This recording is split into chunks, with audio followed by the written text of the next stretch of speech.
हो सकता है कि वो ये कहें कि आने वाली तीसरी लहर के लिए आप सावधान रहिए और दूसरी लहर से पहले जो हमने लापरवाही देखी थी वो लापरवाही अब न बरतिए, क्योंकि बहुत सारे राज्यों ने अपने यहाँ छूट दी है, दुकानें खोली हैं, बाजार खोले हैं और अनलॉक आज से शुरू हो गया है। तो इसके अलावा देखिए, अनलॉक पर राष्ट्र के नाम संदेश दे सकते हैं प्रधानमंत्री और देश की अर्थव्यवस्था पर भी बड़ा ऐलान कर सकते हैं प्रधानमंत्री।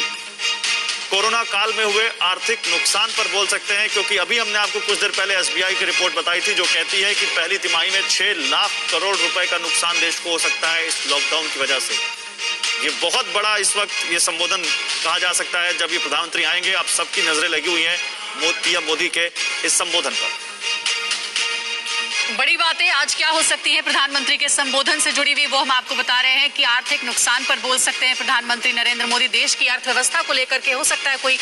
बड़ी घोषणा भी कर सकते हैं और साथ ही अनलॉक पर राष्ट्र के नाम संदेश वो देंगे कि किस तरीके से अभी भी एहतियात जरूरी है और जिसके बारे में लगातार हमारे दोनों सहयोगी जिक्र कर रहे थे, अभिषेक और आमोद, की वैक्सीनेशन की प्रक्रिया के ऊपर भी बोलेंगे, क्योंकि आईसीएमआर ने भी पहले कहा है, केंद्र सरकार से भी कहा गया है कि ज्यादा से ज्यादा वैक्सीनेशन हमें और तेजी से करना पड़ेगा अगर कोरोना संक्रमण पर काबू पाना है। तो अभिषेक, आज एक और अहम दिन है क्योंकि दिल्ली एम्स में आज 18 बच्चों पर कोवैक्सीन का ट्रायल हो रहा है। थर्ड वेव बार बार ये इशारा कर रही है कि इस बार जो है बच्चों पर सबसे ज्यादा खतरा है। क्या इस बारे में भी पीएम कुछ कह सकते हैं?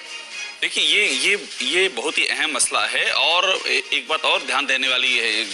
है कि जो विकसित देश हैं उन विकसित देशों में भी अभी तक कोई थर्ड वेव में बच्चों पर असर को लेकर के कोई रास्ता नहीं निकल सका है, लेकिन भारत ने समय रहते ट्रायल शुरू कर दिया। ये बड़ी बात है और इसीलिए एक पूरी प्लानिंग है, इसके पीछे पूरी रणनीति है और इस रणनीति के बारे में भी उम्मीद पूरी जताई जा रही है कि पीएम जानकारी देंगे। और फिर से मैं कह रहा हूं कि अनलॉक जो है वो बहुत ही महत्वपूर्ण है, क्योंकि जो दूसरी लहर आई है उसके पीछे एक बड़ी वजह यह भी रही कि पहली लहर के बाद जिस तरह से लोग बेपरवाह हुए, जिस तरह से अनलॉक में नियम कायदों की धज्जियां उड़ाई गई, तो वो एक बहुत अवेयरनेस का बहुत बड़ा एक मसला है। उस मसले पर पीएम अपनी बात रखेंगे।